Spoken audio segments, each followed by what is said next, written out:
Transkrip ini merupakan rekaman kuliah online tentang ilmu maqasid syariah. Berikut ringkasan terperinci poin-poin utamanya. Pengantar dan pendahuluan peserta. Kuliah pertama ini memberikan pengantar ilmu maqasid syariah dan sejarah perkembangannya. Dimulai dengan perkenalan singkat para peserta, yang sebagian besar merupakan pengajar fikih dan usul fikih di berbagai lembaga pendidikan Islam. 2 materi kuliah dan referensi utama.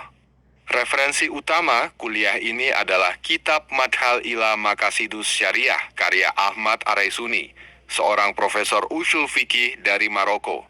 Dipilih karena singkat, komprehensif, dan sering dirujuk akademisi. Materi dibagi menjadi 11 topik, meliputi: pertama, pengantar konseptual maqasid syariah. Kedua, klasifikasi maqasid. Ketiga, urgensi ilmu maqasid bagi fuqaha, penuntut ilmu, dan masyarakat umum.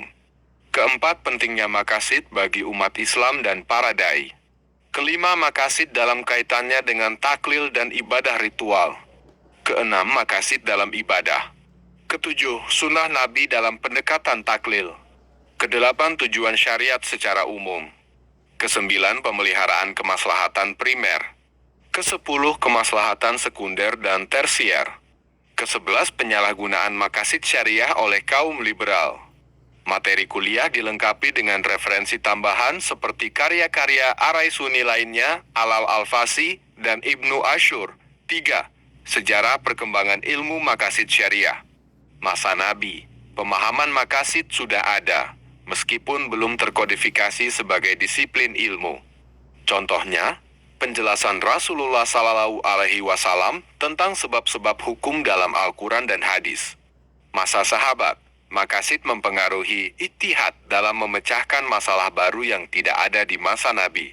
Contohnya, keputusan menulis Al-Quran dalam satu mushaf dan keputusan Utsman terkait warisan istri yang ditalak Ben Kubra menjelang wafat suaminya.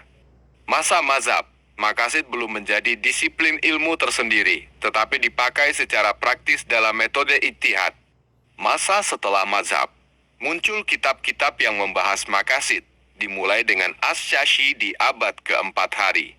Fase idmaj, pembahasan maqasid dimasukkan ke dalam kitab-kitab usul fikih. Fase ifrat, maqasid dibahas dalam kitab khusus Izzuddin bin Abdus Salam. Qawaidul Ahkam fi Masalihil Anam, Al-Fawaid fi Taisari Maqasid, Al-Qawaid As-Sugra. Masa kematangan, Imam Asy-Syatibi sebagai rujukan utama. Masa penyempurnaan, Ibnu Ashur dan Alal Al-Fasi. Kuliah juga menyoroti penyalahgunaan maqasid syariah oleh kaum liberal modern. 4. Kesimpulan dan tanya jawab. Kuliah diakhiri dengan sesi tanya jawab singkat yang menyoroti pentingnya memahami sejarah dan perkembangan ilmu maqasid untuk menghindari penyalahgunaan konsepnya. Satu pertanyaan mengenai Jasir Auda tidak dapat dijawab secara detail karena keterbatasan waktu dan belum adanya kajian mendalam dosen terhadap tokoh tersebut. Pertanyaan lain tentang Daruriyat Al-Khams dijawab bahwa pembahasannya termasuk bagian dari materi kuliah. Kuliah ini menekankan pentingnya menggali sumber-sumber klasik dan memahami konteks historis perkembangan ilmu maqasid syariah untuk mencegah penyalahgunaan dan memastikan pemahaman yang benar.